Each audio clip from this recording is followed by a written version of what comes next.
Hello everyone, welcome to my channel. आज मैं discuss करूंगा Rajasthan technical university BTech first semester main and back examination 2023 और ये subject है बेसिक मैकेनिकल इंजीनियरिंग। आज इसका पेपर मैं स्टूडेंट सॉल्व करूंगा और इसके अंदर आज पार्ट सी सॉल्व करेंगे।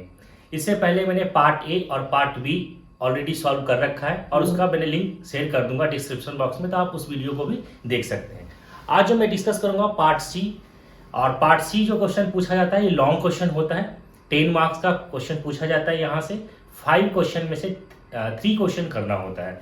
तो आइए हम लोग स्टेप बाय स्टेप देखते हैं कि किस तरह से क्वेश्चन आया हुआ है। सबसे फर्स्ट क्वेश्चन इसके अंदर पूछा हुआ है, what is mean by refrigeration system, describe vapour compression refrigeration system. ये मैंने वीडियो बना रखा है और इसका मैं लिंक शेयर कर दूंगा, तो आप इस वीडियो को भी देख सकते हैं।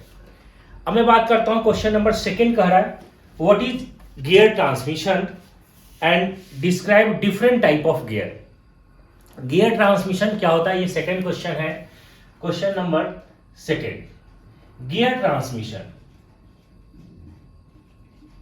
गियर ट्रांसमिशन हम लोग जो गियर का जो यूज करते हैं पावर को ट्रांसमिट करने के लिए, दैट मीन्स हम इसको बोल सकते हैं कि gear transmission are use to transmit the power from one shaft to the another shaft. और हम पावर को जब ट्रांसमिट करते हैं, हम यहाँ पे की बात कर रहे हैं गियर जो यूज कर रहे हैं, तो हम एक से दूसरे की तरफ क्या करेंगे, पावर को जब ट्रांसमिट कर रहे हैं, दैट मीन्स इसको हम ऐसे भी बोल सकते हैं कि gear drive are also use to transmit the motion from one to the another shaft. Ultimately हम यहाँ पे जो पावर का जो यूज कर रहे हैं वो क्या कर रहे हैं, पावर को ट्रांसमिट करने के लिए हम यहाँ गियर का यूज कर रहे हैं। अब हम बात करते हैं, इसके अंदर जो पूछा हुआ है कि डिफरेंट टाइप्स ऑफ गियर। तो हम लोग गियर की जो टाइप्स की बात करते हैं, इसका जो हम लोग टाइप्स जो स्टडी करते हैं, इसमें होता है सबसे फर्स्ट है spur gear. Spur gear, spur gear क्या होता है कि इसके जो टीथ होता है, ठीक है, तो दोनों टीथ क्या होता है एक दूसरे के पैरेलल होता है। और स्पर गियर के में हम लोग जो यूज करते हैं, अल्टीमेटली जो हम यूज जो कर रहे हैं वो पावर को ट्रांसमिट करने के लिए यूज करते हैं। लेकिन इसमें क्या होता है कि स्पर गियर के केस में प्रॉब्लम आया कि जब इसका जो टीथ होता है वो इसके ऊपर ऐसे आता है, तो क्या होता है कि इसके ऊपर जो टीथ है उसके ऊपर ओवरलैप है ना, उसी के ऊपर आता है, तो ये आवाज करता है ना। इसी को इंप्रूव करने के लिए फिर दूसरा गियर हमने यूज किया। दूसरा गियर आया, उसको नाम है helical gear.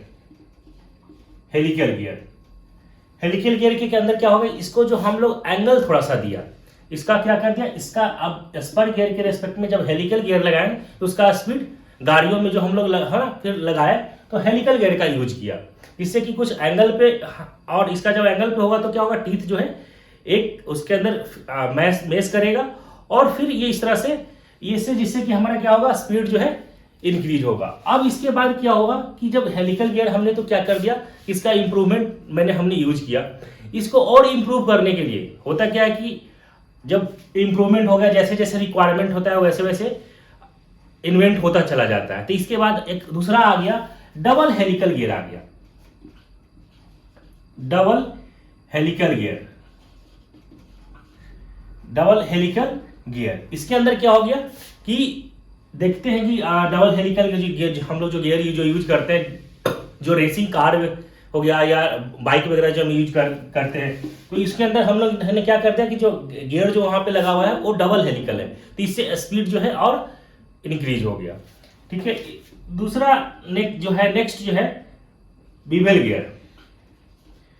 Bevel gear, bevel gear हम लोग यहाँ पे यूज करते हैं। देखोगे कभी कभी जो गाड़ियों में जो ट्रक है, देखते होंगे कि एक नीचे प्रोपेलर शाफ्ट उसको हम लोग बोलते हैं, है ना, वो तो बिल्कुल इस तरह से ऐसे मूव करता है और जो व्हील होता है वो ऐसे मूव करता है। तो वहां पे जो हम लोग यूज करते हैं वो बीवेल गियर यूज करते हैं कि अगर जो गियर है और अगर 90 डिग्री पे भी अगर हमें रोटेट करना है, पावर को ट्रांसमिट करना है, तो हम लोग बीवेल गियर का यूज करते हैं। तो या इसको हम लोग ऐसे भी लिखते हैं, स्ट्रेट भी बोल देते हैं, स्ट्रेट बीवेल गियर ये भी बोलते हैं,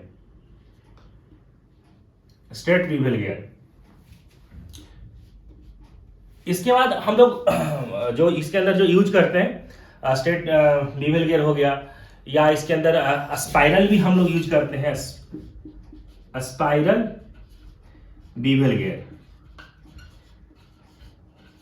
spiral bevel gear, rack and pinion, rack and pinion. देखे होंगे कि जो गाड़ियों में जो चलाते हैं, है ना, अगर आप रैक को मूव करेंगे तो, है ना, जो पिनियन जो है वो मूव करेगा। तो ये भी हम लोग यूज करते हैं, रैक एंड पिनियन गियर जो यूज करते हैं। और वार्म गियर भी हम लोग यूज करते हैं, है ना। अगर इसका जो स्पीड अगर रिडक्शन करना हो तो उस कंडीशन में हम लोग ये वार्म गियर का भी यूज करते हैं। तो डिफरेंट टाइप्स ऑफ गियर हम लोग यहाँ पे यूज करते हैं। गियर ट्रांसमिशन के केस में हमने देखा कि कौन सा स्पर गियर है, helical gear, double helical gear, straight bevel gear, spiral bevel gear, rack and pinion, है ना, गियर, वार्म गियर।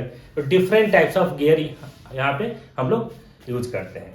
अब हम बात करते हैं इसके अंदर जो सेकेंड क्वेश्चन के अंदर ये पूछ रहा था कि what is gear transmission and explain the different types of gear. तो इस तरीके से इसके बारे में एक्सप्लेन करना है। अब हम बात करते हैं क्वेश्चन नंबर 3 का। क्वेश्चन है रोलिंग प्रोसेस। रोलिंग प्रोसेस जो हम लोग यूज करते हैं, इसको हम लोग बोलते हैं it is metal forming process के अंदर आता है। हम लोग क्या करते हैं कि मेटल को हीट करते हैं, गर्म करते हैं और उसको हम शेप देते हैं, शेप चेंज करते हैं, है ना। तो ये मेटल फॉर्मिंग प्रोसेस के अंदर होता है। उसके अंदर हमें जो एक्सप्लेन करना है कि रोलिंग प्रोसेस होता क्या है। तो रोलिंग प्रोसेस के अंदर ये 2 रोलर लगा हुआ होता है। एक उसको हम लोग बोलते हैं अपर रोलर और एक को बोलते हैं लोअर रोलर। एक रोलर होता क्या है कि एक फिक्स्ड होता है और एक मूवेबल होता है। अब यहाँ पे होता क्या कि अगर ये इस तरीके से डायरेक्शन में मूव करेगा तो ये जो रोलर है इस डायरेक्शन में एक दूसरे के अपोजिट डायरेक्शन में मूव करेगा। यहाँ पे जो हम लोग देख रहे हैं इसको हम लोग इनपुट बोलते हैं और ये ओरिजिनल ग्रेन साइज है। अभी जो हम देख रहे हैं यहाँ पे हमारा जो वर्कपीस है उसका जो स्ट्रक्चर है वो इस तरीके से है। अब हम लोग यहाँ पे क्या देखेंगे कि जब ये रोलर को जब मूव करेगा तो इसके थ्रू क्या होगा, मेटल जो होगा इसके थ्रू पास करेगा। जब मेटल जब पास करेगा तो इसका शेप चेंज होगा। जब इसको हम लोग बोलते हैं angle of white.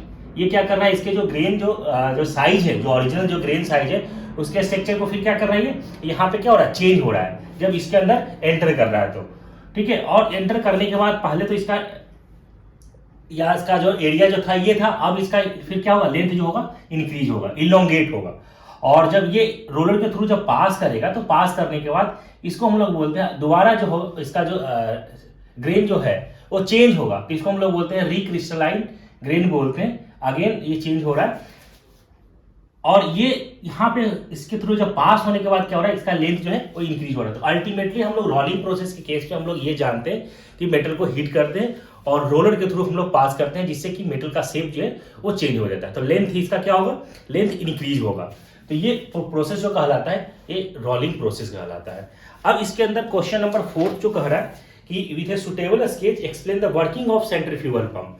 Centrifugal pump क्या, इसका वर्किंग के बारे में एक्सप्लेन करना है और किस तरीके से वर्क करता है, ठीक है। तो इसका मैंने वीडियो ऑलरेडी डाल रखा है और इसका मैं लिंक शेयर कर दूंगा, तो आप इस वीडियो को देख सकते हैं। क्वेश्चन नंबर कह रहा है कि describe hardening and tempering of steel. इसका और भी क्वेश्चन का मैंने सॉल्यूशन डाला हुआ है, आप इसका भी मैं लिंक शेयर कर दूंगा, तो आप इस वीडियो को भी देख सकते हैं। तो इसके अंदर students question number total 5 question दिया हुआ था और आई होप स्टूडेंट्स की 5 क्वेश्चन आपको समझ में आ गया। तो अगर आ गया तो हमारे चैनल को सब्सक्राइब कर ले और नोटिफिकेशन को ऑन कर ले। Thank you.